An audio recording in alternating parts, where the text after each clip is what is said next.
नमस्कार बच्चों, स्वागत है एक बार फिर से आपके अपने तक्षशिला परिवार में और मैं हूं आपके साथ प्रभात कौशिक। तो बच्चों आज फिर से हम एसएससी जीडी के शानदार से क्वेश्चन लेकर आपके सामने हाजिर हुए हैं। और बच्चों जैसे कि आपको ज्ञात है, एसएससी जीडी का ऑफलाइन प्रैक्टिस बैच 11 दिसंबर दिन सोमवार से शुरू होने जा रहा है। टाइमिंग रहेगी बच्चों 2 बजे, फिर उसके बाद हम जो है थोड़ा टाइमिंग को एडजस्ट कर लेंगे, ठीक है। 1 बजे या 1:30 बजे के आसपास हम जो है शुरू करेंगे। 2.5 घंटे का बैच रहेगा और इसका दावा ये होगा कि जिस बच्चे ने प्रैक्टिस बैच कंप्लीट कर लिया उसका जो सिलेक्शन होगा बच्चों 100% हो गई होगा, ठीक है। क्योंकि ऑनलाइन प्रैक्टिस बैच और ऑफलाइन प्रैक्टिस बैच में बेटा फर्क होता है, केवल इतना फर्क होता है क्योंकि क्रॉस क्वेश्चन जो होते हैं वो ऑफलाइन प्रैक्टिस बैच में हो सकते हैं, लेकिन ऑनलाइन प्रैक्टिस बैच में क्रॉस क्वेश्चन नहीं होते। इसलिए चीजों को समझना अगर है आपको तो आप जो है ऑफलाइन प्रैक्टिस बैच ज्वाइन जरूर करें, ताकि आप जो है 2024 में अपने सिलेक्शन को पक्का कर सके, ठीक है बच्चों। तो चलिए शुरू करते हैं बच्चों। आपके सामने क्वेश्चन आ चुका है जो एसएससी जीडी 2023 का ही प्रीवियस के क्वेश्चन है, ठीक है बच्चों।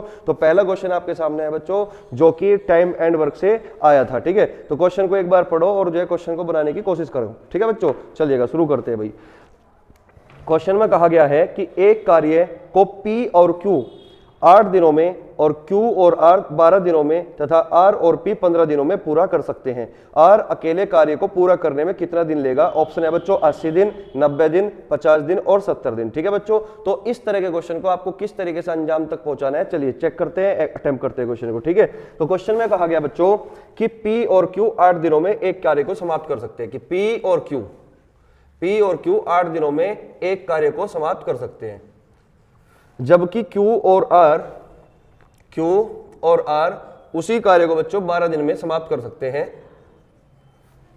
R और P उसी कार्य को 15 दिनों में समाप्त कर सकते हैं, ठीक है। तो R अकेले कार्य को पूरा करने में कितने दिन लेगा? R अकेले कार्य को पूरा करने में कितने दिन लेगा? तो जब भी आपके सामने टाइम एंड वर्क का क्वेश्चन होगा तो आपके लिए केवल और केवल 2 चीजें इंपॉर्टेंट होती है। एक होता है बच्चों टोटल वर्क की संपूर्ण कार्य क्या है, और दूसरी चीज बच्चों आपके सामने होगी कि जिसके बारे में भी आपसे पूछा गया कि आर, जैसे कि इस क्वेश्चन में पूछा गया आर अकेला इस कार्य को कितने दिन में करेगा, तो आपको आर की क्षमता पता होनी चाहिए कि आर एक दिन में कितना काम कर सकता है। टोटल वर्क पता हो और आर का एक दिन का काम पता हो तो काम जो है आसान हो जाता है, ठीक है। तो चलिए बच्चों सबसे पहले हमें निकालना है टोटल वर्क क्या होगा। तो सबसे पहले टोटल वर्क निकालने के लिए आपको क्या करना पड़ेगा बच्चों, जो दिन दे रखे हैं ना तो इनका एलसीएम ले लोगे। एलसीएम का मतलब वो छोटे से छोटा नंबर जो तीनों से कट जाए, तीनों के पड़े मात हो, ठीक है। तो 15 और 12 का एलसीएम बच्चों 60 होगा, लेकिन 60 8 से नहीं कटेगा, तो 60 का जो मल्टीपल होगा दुगना होगा वो 120। इसका मतलब टोटल जो कार्य होगा वो 120 यूनिट होगा।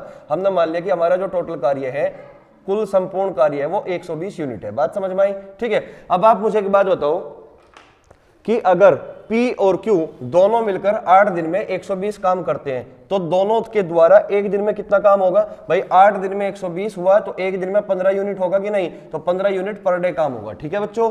इसी प्रकार अगर मैं बात करूं Q तथा R 12 दिन में 120 काम करते हैं तो एक दिन में कितना करेंगे बच्चों? 10 यूनिट पर डे करेंगे। तो एक दिन में Q और R के द्वारा जो काम हुआ वो 10 काम हुआ, ठीक है। R और P 15 दिनों में 120 काम करते हैं तो एक दिन में कितना करेंगे? 15 से डिवाइड करोगे 15 8 120, यानी कि 8 यूनिट पर डे काम करेंगे, ठीक है। लेकिन हमसे पूछा गया है बच्चों कि R अकेला इस काम को कितने दिन में करेगा। काम कितना है बच्चों? 120, ठीक है। और R अकेले को करना है तो R की इफिशियंसी चाहिए, R का एक दिन का काम चाहिए हमें, ठीक है। तो R का एक दिन का काम निकालने से पहले आपको बच्चों निकालना पड़ेगा तीनों का एक दिन का काम कितना है, तीनों का एक दिन का काम कितना है। तो यानी कि P plus Q plus R का एक दिन का काम कितना है। तो आप इनको जोड़ोगे 15 और 10 25, 25 और 8 33, तो 33 का आधा कर दोगे 33/2 यूनिट पर डे, यानी कि तीनों मिलकर एक दिन में 33/2 यूनिट पर डे काम करते हैं। क्लियर हुई बात। और हमें निकालना है बच्चों R का, तो R का निकालने के लिए आपको P प्लस Q का एक दिन का काम माइनस करना पड़ेगा। भाई इनको जोड़ोगे 15 10 और 8 33, और 33 को 2 से भाग करोगे क्योंकि यहाँ पे P plus P 2P, Q plus Q 2R और R प्लस R 2R, तो 2 से इसलिए भाग करते हैं हम बच्चों यहाँ पे। क्लियर हुई बात यहाँ पे। तो P प्लस Q का अगर हम इसमें से माइनस कर देंगे तो हमें किसका काम पता लगेगा? R का। तो R का निकालने के लिए आपको क्या करना पड़ेगा? 33/2 में से P प्लस Q, और P प्लस Q का एक दिन का काम कितना है बच्चों? 15। तो 15 यहां से माइनस करोगे 33/2 में से, तो 33/2 माइनस 15, तो इसका मतलब बचेगा 3/2 unit per day, 3/2 unit per day. बात समझ में आई। तो R एक दिन में करता है 3/2 अर्थात 1.5 यूनिट पर डे करता है, 1.5 यूनिट पर डे काम करता है, और आर पे काम हमें कराना है बच्चों टोटल कितना 120। अगर 120 काम कराना है और आर एक दिन में 1.5 काम करता है तो 120 को करने में कितने दिन लेगा, पॉइंट हटाओगे 0 और 15 8 120, यानी कि आपका जो आंसर होगा वो 80 दिन होगा, यानी कि 80 दिन में आर के द्वारा यह कार्य समाप्त होगा। तो उम्मीद है क्वेश्चन आपके समझ में आ चुका होगा, तो आपका आंसर बच्चों ए ऑप्शन होगा। ठीक है, तो एक बार फिर से एक बार और देख लेते हैं इस सवाल को। तो क्वेश्चन में कहा था पी और क्यू 8 दिन में सारा काम खत्म कर सकते हैं, जबकि क्यू और आर 12 दिन में सारा काम खत्म कर सकते हैं, आरपी 15 दिन में। तो सबसे पहले हमने लिया एलसीएम की टोटल वर्क है 120, पर डे वर्क यानी कि एफिशिएंसी हमने निकाल ली, तो पी प्लस क्यू आर की एफिशिएंसी क्या होगी 33/2। तो हमें निकालना आर का, तो पी प्लस क्यू का एक दिन का काम जो 15 है, 15 को आपको 33/2 में से घटा लेना है। आर का एक दिन का काम कितना होगा बच्चों 1.5 यूनिट पर डे, काम कराना है 120, तो 1.5 से डिवाइड कर दोगे तो आर जो है टोटल काम को खत्म करेगा बच्चों 80 दिन में। तो उम्मीद है क्वेश्चन आपको अच्छे से समझ में आ चुका होगा। तो जल्दी से इस क्वेश्चन को नोट करो, फिर ताकि हम अगले क्वेश्चन में पहुंच पाए। ठीक है बच्चों, जल्दी से नोट करो। ठीक है, नोट कर लिया होगा। ठीक है भाई, चलिए नेक्स्ट क्वेश्चन की ओर बढ़ते हैं, तब तक आप जो है नेक्स्ट क्वेश्चन पढ़िएगा, तब तक मैं इसको रफ कर देता हूं।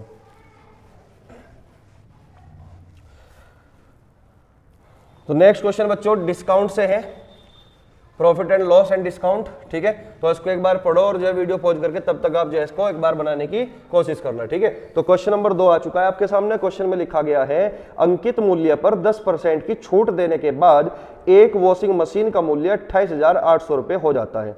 यदि कोई छूट नहीं दी जाती है तो दुकानदार को 25% लाभ होता है, तो वॉशिंग मशीन का क्रय मूल्य क्या होगा। तो आपसे पूछा गया कि वॉशिंग मशीन का जो कॉस्ट प्राइस है वो क्रय मूल्य है वो क्या हो सकता है। Option A 26,600, option B 25,600, option C 26,200 और ऑप्शन डी है बच्चों 28,000 रुपए। ठीक है, तो चलिए बच्चों करते हैं इस क्वेश्चन को अटेम्प्ट, एक बार समझने का प्रयास करते हैं भाई। ठीक है, देखिए बच्चों जैसा कि आपको पता ही है कि जो डिस्काउंट होता है वो हमेशा एमआरपी पर ही दिया जाता है, अंकित मूल्य पर ही दिया जाता है। तो डिस्काउंट देने के बाद जो कीमत बनती है वो विक्रय मूल्य बनता है। ठीक है ना, यानी कि जो डिस्काउंट होगा वो हमेशा एमआरपी और एसपी के बीच की कहानी बनती है, और जो प्रॉफिट होता है लॉस होता है वो हमेशा सीपी यानी कि कॉस्ट प्राइस यानी कि क्रय मूल्य और विक्रय मूल्य के बीच की कहानी होती है। ठीक है, तो यहां पे जो क्वेश्चन में कहा गया 10% का डिस्काउंट देने के बाद, यानी कि एमपी और एसपी का रेशियो यहां से हमें मिलेगा। ठीक है बच्चों, चलिएगा देखते हैं भाई। 10% की फ्रैक्शन वैल्यू होती है 1/10, यानी कि 10 रुपए पर हमने 1 का डिस्काउंट दिया,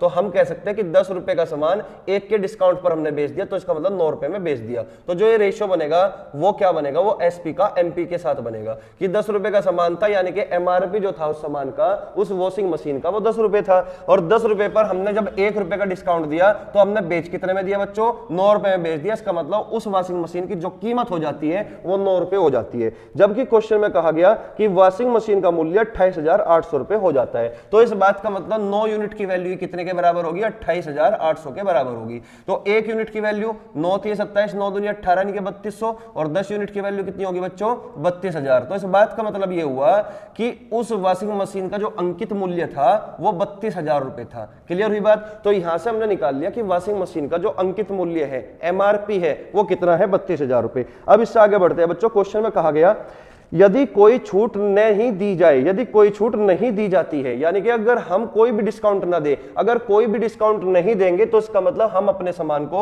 एमआरपी पर ही बेचेंगे, यानी कि 32,000 रुपए में ही बेचेंगे। बात समझ में आई। तो ये एमआरपी ही क्या बन जाता है, फिर विक्रय मूल्य बन जाता है, यानी कि सेलिंग प्राइस बन जाता है, एसपी बन जाता है। ठीक है, तो यदि कोई छूट नहीं दी जाती है तो दुकानदार को 25% का लाभ होता है, और लाभ और हानि हमेशा सीपी और एसपी के बीच की कहानी बनती है। तो 25% का लाभ होता है, तो वॉशिंग मशीन का क्रय मूल्य क्या होगा। तो बच्चों अब क्वेश्चन में कहा गया कि हमें कोई डिस्काउंट नहीं देना, तो इसका मतलब हम अपनी वॉशिंग मशीन को 32,000 रुपए में ही बेचने की बात कर रहे हैं। ठीक है, अगर 32,000 में बेचने की बात कर रहे हैं तो 25% का फायदा होता है, और 25% की फ्रैक्शन वैल्यू बच्चों 25/100 यानी कि 1/4, यानी कि 4 रुपए पर 1 का फायदा। और फायदा और नुकसान हमेशा हम कॉस्ट प्राइस पर कैलकुलेट करते हैं, क्रय मूल्य पर ही कैलकुलेट करते हैं। तो इस बात का मतलब यह होगा कि अगर उस मशीन का क्रय मूल्य 4 रुपए था तो हमने एक के फायदे पर बेच दी, तो उसका मतलब 5 रुपए में बेच दी। ठीक है बच्चों, तो इसका मतलब ये जो सीपी बनेगा और ये बनेगा बच्चों एसपी। ठीक है, तो क्रय मूल्य और एसपी का जो रेशियो बनेगा वो क्या बनेगा 4/5, यानी कि 4 रुपए में खरीदी तो 5 रुपए में बेच दी। और जबकि क्वेश्चन में कहा गया कि हम उसको एमआरपी पर ही बेच रहे हैं, तो इसका मतलब ये जो एमआरपी होगा यही क्या बन जाता है, विक्रय मूल्य बन जाता है। तो 5 यूनिट की वैल्यू कितनी 32,000, 1 यूनिट की वैल्यू कितनी होगी 5 × 30 और 5 × 20 यानी कि 6400। तो 4 यूनिट की वैल्यू कितनी होगी 6400 की मल्टीप्लाई करोगे 4 में, 4 × 16, 4 × 24 24 और 1 25, तो 25,600 रुपए। तो इस बात का मतलब ये हुआ कि उस मशीन का जो क्रय मूल्य था वो 25,600 रुपए था, जो कि आपका बी ऑप्शन है। ठीक है बच्चों, तो ये आपका आंसर होगा। तो उम्मीद है क्वेश्चन बढ़िया तरीके से आपको समझ में आ चुका होगा। ठीक है, अच्छे से एक्सप्लेन किया है मैंने। ठीक है, एक बार फिर से रिवाइज कर लेते हैं भाई। 10% का डिस्काउंट देने के बाद तो 10 रुपए का सामान था, 9 रुपए में बेच दिया गया। इसका मतलब 28,800 रुपए 9 यूनिट की वैल्यू है। 1 यूनिट की वैल्यू 3200, 10 यूनिट की वैल्यू 32,000। तो ये जो वॉशिंग मशीन का अंकित मूल्य है। अब क्वेश्चन में कहा गया कि हमें कोई डिस्काउंट नहीं देना, अर्थात 32,000 रुपए में ही हमें बेचना है। तो 25% का फायदा होगा। 25% की फ्रैक्शन वैल्यू 1/4, 4 का सामान 1 के फायदे में बेचोगे, यानी कि 5 में बेचोगे। तो 5 यूनिट की वैल्यू 32,000 होगी, तो 4 यूनिट की वैल्यू 25,600 रुपए होगी। जल्दी से एक बार नोट करो। नेक्स्ट क्वेश्चन की ओर बढ़ते हैं। ठीक है बच्चों, चलिएगा नेक्स्ट क्वेश्चन आपके सामने आ चुका है, देखते हैं क्वेश्चन क्या होगा। तब तक आप एक बार जो है क्वेश्चन को, तीसरे क्वेश्चन को पढ़ो, मैं इसको रफ कर देता हूं। ठीक है बच्चों, तो क्वेश्चन नंबर 3 जो कि आपके सामने है, ये टाइम एंड डिस्टेंस का क्वेश्चन है बच्चों। तो बहुत ही शानदार क्वेश्चन आपके सामने आ चुका है। तो वीडियो पॉज करके एक बार जो है इस क्वेश्चन को बनाने की कोशिश जरूर करना। ठीक है, तो क्वेश्चन नंबर 3 में क्या कहा गया है कि 2 ट्रेनें एक ही समय पर 2 स्टेशनों से चलना शुरू करती हैं और क्रम से 40 किलोमीटर प्रति घंटा और 45 किलोमीटर प्रति घंटा की चाल से एक दूसरे की ओर बढ़ती है। यानी कि एक दूसरे के विपरीत चल रही है। एक 40 की स्पीड से चल रही है और एक 45 की स्पीड से चल रही है। बात समझ में आई? अब क्वेश्चन में कहा गया कि जब वे मिलती है तो पता चलता है कि एक ट्रेन ने दूसरी ट्रेन से 20 किलोमीटर अधिक दूरी तय की है, तो दोनों स्टेशनों के बीच की दूरी ज्ञात करें। ठीक है बच्चों, बहुत ही शानदार क्वेश्चन है। Option A 400 kilometre, option B 340 kilometre, option C 395 kilometre और ऑप्शन डी है बच्चों 390 किलोमीटर। तो चलिए बच्चों करते हैं इस क्वेश्चन को अटेम्प्ट, देखते हैं पिक्चर क्या बनेगी। ठीक है, तो इस तरीके से 2 स्टेशन है भाई हमारे सामने। ठीक है ना, एक स्टेशन बच्चों ये है और एक स्टेशन ये है। तो एक ट्रेन चलती है बच्चों इधर से और एक ट्रेन चलती है इधर से, सेम टाइम पे चलती है। एक चलती है बच्चों 40 किलोमीटर प्रति घंटा की चाल से और दूसरी चलती है बच्चों 45 किलोमीटर प्रति घंटा की चाल से, एक दूसरे के विपरीत। बात समझ में आई? कह रहा कि जब दोनों ट्रेनें आपस में मुलाकात करती है तो पता चलता है कि एक ट्रेन दूसरी ट्रेन से 20 किलोमीटर ज्यादा चल चुकी है। बात समझ में आई? तो इसकी स्पीड ज्यादा है, इसकी स्पीड कम है, तो इसका मतलब जाहिर सी बात है ये वाली ट्रेन ज्यादा चली होगी। तो मान के चलो इन दोनों की जो मुलाकात हुई वो इस पॉइंट पे हुई, यानी कि यहां से यहां तक, और ये ट्रेन यहां से यहां तक चली।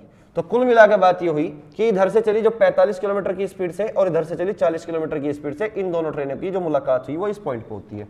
तो यहां पे हमें पता चला कि एक ट्रेन दूसरी ट्रेन से 20 किलोमीटर ज्यादा चल चुकी है। बात समझ में आई? तो कुल मिलाकर मैं ये कह सकता हूं कि जितने समय में ये वाली ट्रेन यहां से यहां तक पहुंची, उतने ही समय में ये वाली ट्रेन यहां से यहां तक पहुंची होगी। तो कुल मिलाकर बात ये होगी कि जो टाइम है वो कांस्टेंट है। इस बात का मतलब ये होगा कि जितना समय इसने यहां तक आने में लिया उतना ही समय इसने यहां तक आने में लिया। तो टाइम है बच्चों कांस्टेंट। और ये आपको पता है कि जब भी टाइम कांस्टेंट होता है तो जो रेशियो स्पीड का बनता है वही रेशियो डिस्टेंस का बनेगा।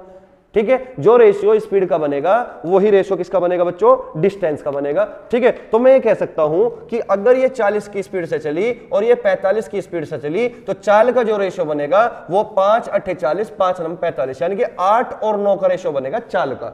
और आपको पता है कि टाइम कांस्टेंट है, तो जो चाल का रेशियो होगा वही डिस्टेंस का रेशियो होगा। तो इसका मतलब ये जो डिस्टेंस होगी बच्चों ये 8 यूनिट होगी। ये डिस्टेंस यहां से लेकर यहां तक कितनी होगी? 8 यूनिट होगी। 5 8 40 और 5 9 45, तो ये बच्चों कितना होगा? 9 यूनिट होगी। क्लियर हुई बात? तो 8 यूनिट चली ये और ये चली 9 यूनिट। तो यानी कि हमें ये बात पता चली कि एक ट्रेन दूसरी ट्रेन से कितना ज्यादा चल चुकी बच्चों? एक ट्रेन दूसरी ट्रेन से 1 यूनिट ज्यादा चल चुकी, जबकि क्वेश्चन में कहा गया कि 1 यूनिट ज्यादा नहीं चली, 20 किलोमीटर ज्यादा चली। 20 किलोमीटर ज्यादा चली। क्लियर हो चुकी होगी बात यहां तक? 20 किलोमीटर ज्यादा चली। तो 1 यूनिट की जो वैल्यू है वो 20 है और हमें बतानी है कि दोनों स्टेशनों के बीच की दूरी कितनी होगी। तो इधर से 8 और इधर से 9, तो 9 और 8 17। हमें बच्चों 17 यूनिट की वैल्यू बतानी थी, बस और कुछ नहीं करना। तो 20 की मल्टीप्लाई कर दोगे, 17 दूनी 34, यानी कि 340 किलोमीटर दोनों स्टेशनों के बीच की दूरी है। उम्मीद है क्वेश्चन अच्छे से समझ में आ चुका होगा। सबसे बेस्ट अप्रोच ये थी इस क्वेश्चन को बनाने की। ऐसा क्वेश्चन फिर से आपके एग्जाम में देखने मिल सकते हैं, तो कभी गलत मत करना, बहुत ही जल्दी आप इस क्वेश्चन को सॉल्व कर सकते हो। बस केवल और केवल मैथ केवल एक चीज मांगता है, प्रैक्टिस मांगता है। ठीक है बच्चों, तो उम्मीद है चीजें क्लियर हो चुकी होगी। तो नेक्स्ट क्वेश्चन की ओर बढ़ेंगे भाई, इसको जल्दी से एक बार नोट करो या स्क्रीनशॉट लो। ठीक है, आपके सामने अगला क्वेश्चन आ चुका है, क्वेश्चन नंबर 4। ठीक है, तब तक आप इसको पढ़िएगा, तब तक मैं इसको रफ कर देता हूं। ठीक है बच्चों, क्वेश्चन नंबर 4, ये जो क्वेश्चन नंबर 4 है बच्चों, ये डिस्काउंट का क्वेश्चन है और ये डिस्काउंट का क्वेश्चन अभी फिलहाल में दिल्ली पुलिस में भी देखने को मिला है डाटा चेंज करके। सेम इसी टाइप का क्वेश्चन जो है दिल्ली पुलिस में भी पूछा गया है। ठीक है बच्चों, तो इसको हम एक बार करेंगे। और ये क्वेश्चन एसएससी जीडी में भी पूछा गया, दिल्ली पुलिस में भी पूछा गया। और जहां तक आप जानते हो कि जो मैथमेटिक्स होता है बच्चों, ये सब जगह सेम ही होता है। ये इसका मतलब ये नहीं कि एसएससी जीडी का गणित अलग हो गया और दूसरे एग्जाम का गणित अलग हो गया। एक बार कंप्लीट अच्छे से ढंग से पढ़ लोगे, हर एक एग्जाम को टारगेट कर पाओगे। ठीक है, चलिएगा क्वेश्चन नंबर 4 को अटेम्प्ट करते हैं। क्वेश्चन में कहा गया एक स्टोर 4 खरीदे 1 मुफ्त पाए। क्या लगी? एक स्टोर 4 खरीदे 1 मुफ्त पाए, प्रमोशन स्कीम चला रहा है, शुद्ध छूट प्रतिशत क्या है? 15% है, 20% है, 18.5% है या 22% है। ठीक है, यानी कि ये कह रहा कि अगर आप 4 के पैसे दोगे तो 1 मुफ्त ले जाओ, यानी कि ये स्कीम चली हुई है एक स्टोर में। ठीक है बच्चों, चलिएगा। आप मुझे एक बात बताओ, अगर आप किसी स्टोर पर जाते हो और इस तरह की कोई स्कीम वहां पे चली हुई है कि 4 के पैसे दो और 1 मुफ्त ले जाओ, तो इसका मतलब तुम्हारे जो घर में सामान जाएगा, तुम्हारे घर में जो आर्टिकल जाएंगे वो टोटल कितने गए भाई? 4 के पैसे दोगे और 1 मुफ्त लेके जाओगे तो तुम्हारे घर में कितने आर्टिकल गए? टोटल 5 गए।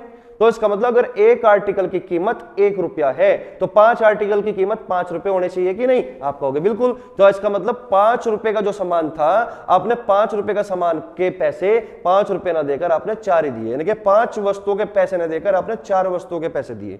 लेकर गई 5 वस्तु, लेकिन आपने पैसे कितनी वस्तुओं के दिए? 4 वस्तुओं के दिए। तो इसका मतलब कुल मिलाकर बात यह है कि 5 वस्तुओं पर 1 वस्तु फ्री मिली ना, यानी कि तुम्हारे घर में टोटल गई तो 5 वस्तु ना, भले ही आपने 4 के पैसे दिए हो। बात समझ में आई? तो घर में कितनी आर्टिकल गए, घर में कितनी वस्तु गए, उस पर आपको फ्री मिला 1 वस्तु। समझ रहे बात को? परसेंटेज में पूछ रहा है तो 100 पर कितना, तो आप कहोगे सर 20%। इसका मतलब 20% का डिस्काउंट है। और ये सवाल बच्चों अभी फिलहाल में दिल्ली पुलिस में भी पूछा गया था, इसी टाइप का क्वेश्चन। बात समझ में? डाटा अलग था लेकिन चीज यही थी क्वेश्चन में। क्लियर हुई बात? तो उम्मीद है क्वेश्चन बढ़िया तरीके से समझ में आ चुका होगा। जब भी आपके किसी भी एग्जाम में इस टाइप का क्वेश्चन देखने को मिले, बस एक बात याद रखना कि आपको जो बेस वैल्यू होगी वो होगी टोटल। बेस वैल्यू क्या होगी? टोटल। कि जितने आर्टिकल आप घर पे लेके जाओगे, चाहे उसमें फ्री वाले हो चाहे उसमें पैसे भी दिए हो, वो टोटल पे काउंट करना है। यानी कि वस्तुएं तो आप 5 ही लेके गए, लेकिन पैसे आपने 4 वस्तुओं के दिए। अगर एक वस्तु की कीमत 1 रुपए थी तो 5 वस्तु की कीमत 5 रुपए होगी, लेकिन आपने 5 रुपए ना देकर आपने 4 रुपए दिए, तो इसका मतलब 1 रुपए का डिस्काउंट मिला होगा। तो 5 रुपए पर 1 का डिस्काउंट 100 पर कितना? या फिर आप ये कह सकते हो कि 5 वस्तु पर 1 वस्तु का डिस्काउंट 100 पर कितना, तो 20% डिस्काउंट हुआ। क्लियर हुई बात? तो आसान सा क्वेश्चन था बच्चों, फ्री का नंबर है इस टाइप का क्वेश्चन अगर आपके एग्जाम में आता है तो। चलिए बच्चों नेक्स्ट क्वेश्चन की ओर बढ़ते हैं, क्वेश्चन नंबर 5 जो कि आपके सामने आ चुका है। ठीक है बच्चों, चलिएगा क्वेश्चन नंबर 5 को देखते हैं। क्वेश्चन नंबर 5 जो कि एक परसेंटेज का क्वेश्चन है, बहुत ही आसान क्वेश्चन है, पढ़ोगे तो अपने आप ही आप कर लोगे क्वेश्चन को। ठीक है, इस टाइप का क्वेश्चन 4-5 लाइन का जब होता है तो बच्चा क्या करता है, जब 5 से 6 लाइन का क्वेश्चन आपके सामने होता है तो बच्चा पता नहीं क्यों घबरा जाता है, जबकि उसे ये नहीं पता कि जितना लंबा सवाल होगा, जितना लेंथी सवाल होगा, उतनी ही इंफॉर्मेशन ज्यादा दी गई होगी। और अगर क्वेश्चन में इंफॉर्मेशन ज्यादा है तो वो सवाल जो है बहुत ईजी हो जाता है। ठीक है, चलिएगा क्वेश्चन नंबर 5 को अटेम्प्ट करने की कोशिश करते हैं भाई। क्वेश्चन में कहा गया एक शहर में 12,000 मतदाता है, उनमें से 30% ने ए को, 25% ने बी को और 40% ने सी को मत दिया। उन मतदाताओं की संख्या निर्धारित कीजिए जिन्होंने इन तीनों उम्मीदवारों में से किसी को भी मत नहीं दिया। ऑप्शन ए है 500, बी है 800, सी है 400 और डी है बच्चों 600। तो आप मुझे बताओ 12,000 टोटल मतदाता थे, उनमें से 30% ने ए को दिया और 25% ने बी को दिया, 40% ने सी को दिया। तो टोटल जो मतदान दिया गया वो कितनों को दिया? 30%, 20% कितना 55% और 40% कितना 95%। यानी कि अगर 100% लोग थे तो 95% लोगों ने किसी न किसी बंदे को मत दिया ही दिया है, वोट दी है। और आपसे पूछा गया कि उन मतदाताओं की संख्या निर्धारित कीजिए जिन्होंने इन तीनों उम्मीदवारों में से किसी को भी मत नहीं दिया। तो 30, 25 और 40 टोटल 95% ने ए बी सी को ही दिया, लेकिन 5% लोग बचे जिन्होंने इन तीनों को मतदान नहीं किया। तो इसका मतलब टोटल है बच्चों 12,000। तो 12,000 का केवल और केवल बच्चों आपको निकालना है 5%। 12,000 का 5%। बात समझ में आई? तो 2 जीरो से परसेंटेज हटी, 12 पंजे 60, यानी कि 600 लोग ऐसे हैं जिन्होंने ए बी सी को मतदान नहीं किया। केवल और केवल आपका सॉल्यूशन इतना सही था सवाल का। बात समझ में आई? क्वेश्चन को पढ़ोगे तो अपने आप ही सॉल्यूशन आपको दिख जाएगा कि करना क्या है क्वेश्चन में। ठीक है बच्चों, तो चलिए नेक्स्ट क्वेश्चन की ओर बढ़ते हैं। क्वेश्चन नंबर 6 आपके सामने आ चुका है। ठीक है, तो इसमें कुछ ज्यादा खास बताने की जरूरत थी नहीं। ठीक है, तो क्वेश्चन नंबर 6 आपके सामने है बच्चों, जो कि एक एवरेज का क्वेश्चन है। ठीक है, एक बार जो है वीडियो पॉज करके इस क्वेश्चन को बनाने की कोशिश करो, तब तक मैं एक बार पानी पी लूं। ठीक है बच्चों, चलिएगा।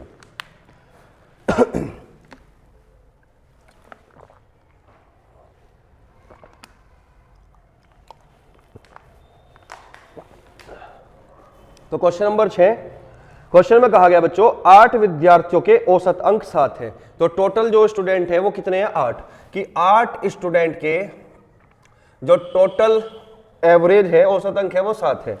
यह पाया गया कि एक विद्यार्थी के अंक 6 के स्थान पर 10 लिए गए हैं, यानी कि 6 के स्थान पर कितने लिए गए 10 लिए गए, गलती से ले लिए गए लेकिन लेने थे कितने 6, लेकिन गलती से ले कितने लिए भाई 10 ले लिए। बात समझ में आई। यह पाया गया कि एक विद्यार्थी के अंक 6 के बजाय हमने कितने ले लिए, गलती से 10 ले लिए।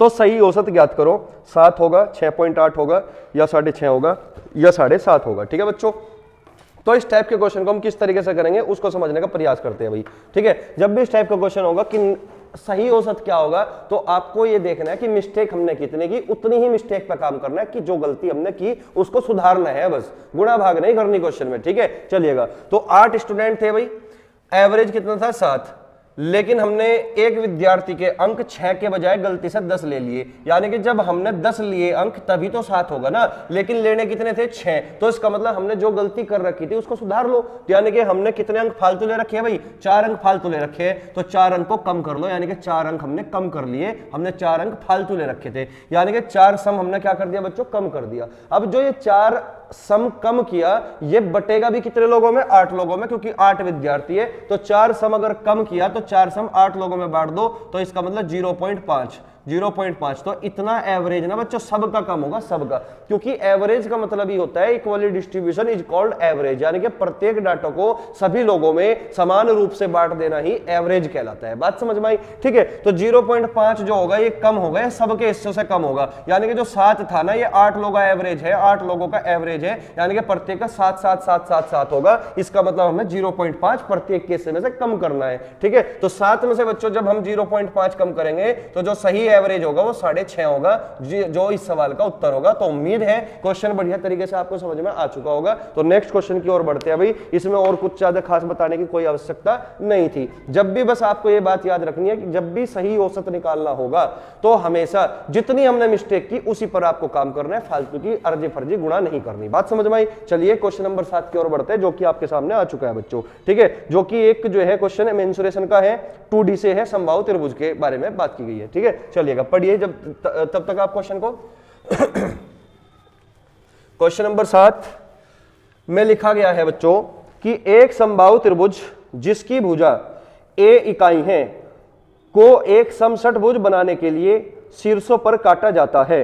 षटभुज का क्षेत्रफल कितना है? ऑप्शन आपके सामने 2a² वर्ग इकाई, बी ऑप्शन है a² वर्ग इकाई, और सी ऑप्शन है 3a² वर्ग इकाई, डी ऑप्शन है 2a² वर्ग इकाई। बात समझ में आई। तो एक बार बच्चों इस क्वेश्चन को वीडियो पॉज करके एक बार बनाने की कोशिश जरूर करना। ठीक है, बहुत ही अच्छा क्वेश्चन है, छोटा सा क्वेश्चन है, ज्यादा बड़ा क्वेश्चन नहीं है। ठीक है, आपको छोटी सी इन्फॉर्मेशन पता होनी चाहिए कि जो समषटभुज होता है, समषटभुज समान 6 भुजा से घिरा हुआ क्षेत्र समषटभुज कहलाता है। और जो समषटभुज होता है यानी कि रेगुलर हेक्सागन होता है बच्चों, ये 6 समबाहु त्रिभुज से मिलकर बना होता है, 6 इक्विलेटरल ट्रायंगल से मिलकर बना होता है। क्लियर हुई बात। और आपसे यही जानना चाहता है कि समषटभुज का क्षेत्रफल क्या होगा। तो आप मुझे एक बात बताओ, अगर मैं बात करूं किसकी, इक्विलेटरल ट्रायंगल के क्षेत्रफल का फॉर्मूला, यानी कि समबाहु त्रिभुज के क्षेत्रफल का फॉर्मूला, तो समबाहु त्रिभुज का जो क्षेत्रफल का फॉर्मूला होता है बच्चों वो होता है √3/4 साइड स्क्वायर, √3/4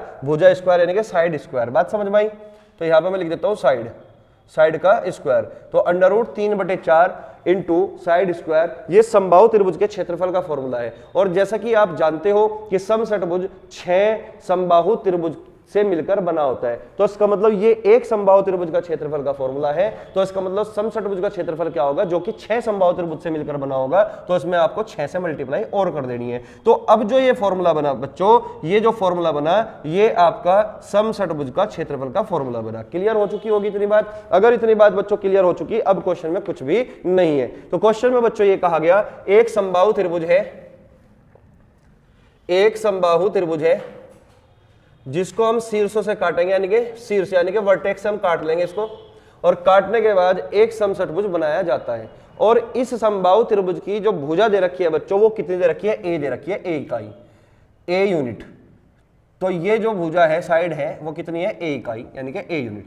और समबाहु त्रिभुज नाम से स्पष्ट है, समबाहु, सम मतलब समान, बाहु का मतलब भुजा, जिसकी सभी भुजाएं समान हो, जिसकी सभी भुजाएं समान हो समबाहु त्रिभुज कहलाता है, और प्रत्येक कोण 60 डिग्री का हो। ठीक है बच्चों, तो जब हम बच्चों शीर्ष से इसको काट देंगे तो काटने के बाद क्या बनेगा, एक समषटभुज बनेगा। ठीक है, तो इस तरीके से इसको हम इस तरीके से हम कट लगा देंगे। ठीक है बच्चों,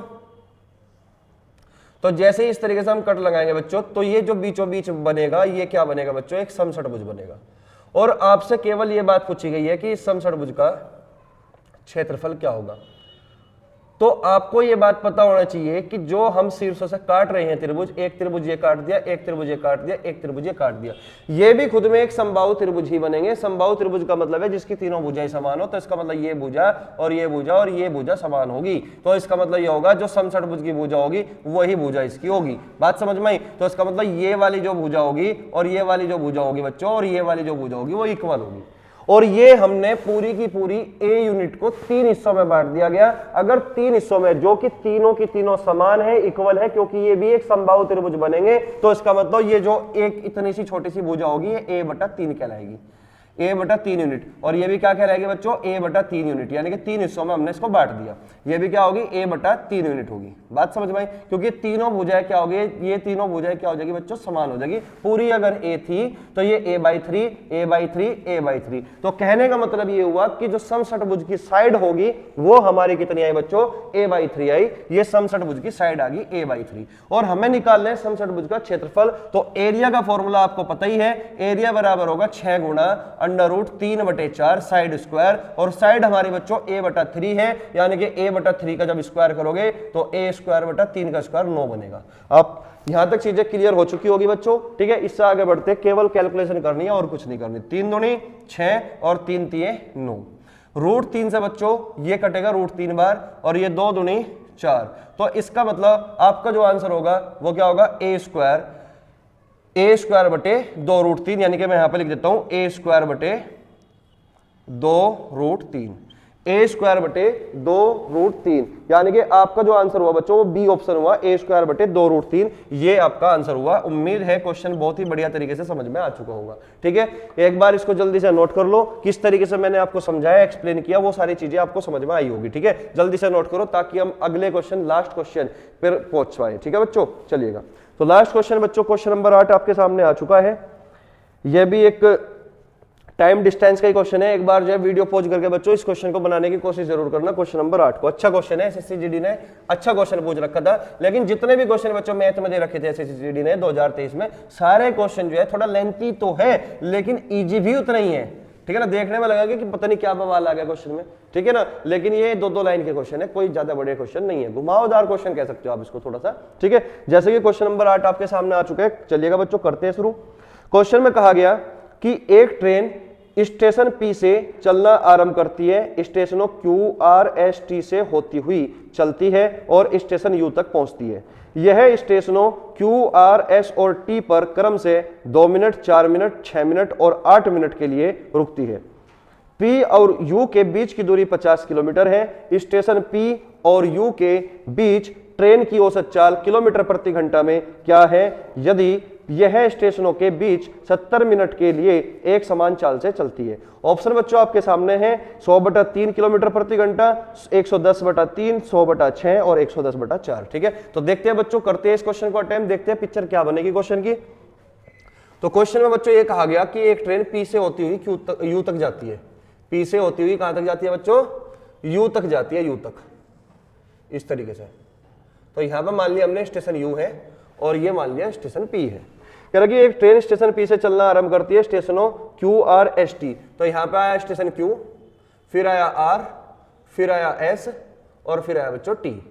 ठीक है, Q, R, S, T से होती हुई चलती है और स्टेशन U तक पहुंचती है। ठीक है, यह है स्टेशनों Q, R, S, T पर क्रम से 2 मिनट, 4 मिनट, 6 मिनट। तो 2 मिनट बच्चों यहां रुकी, 4 मिनट बच्चों यहां रुकी और 6 मिनट बच्चों यहां पे रुकी और 8 मिनट बच्चों यहां पे रुकी T पर, 8 मिनट यहां पर रुकती है।